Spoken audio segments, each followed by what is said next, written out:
تبدأ الحكاية هنا، حيث كل ذرة تراب تروي سيرة حياة.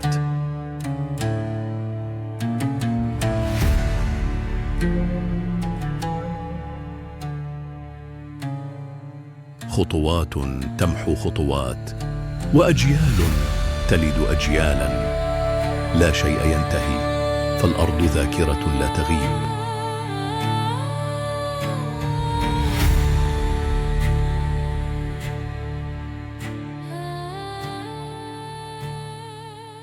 من زمن الكنعانيين البعيد إلى لحظة لم تكتب بعد، يحمل الإنسان في صدره ألف حكاية وحكاية.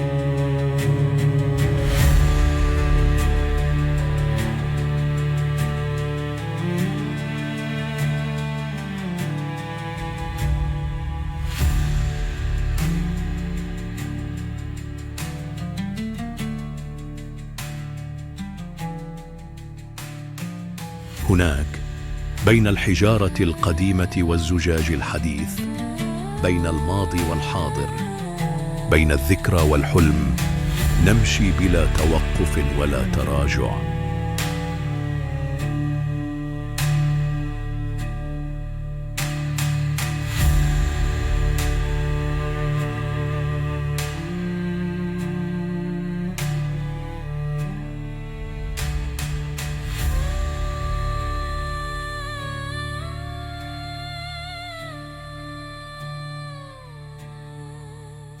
لأننا نعرف أن الأرض حكاية لا تموت، وأن الزمن مهما اشتد قسوة سيظل عاجزا عن محو أثر من عبروا.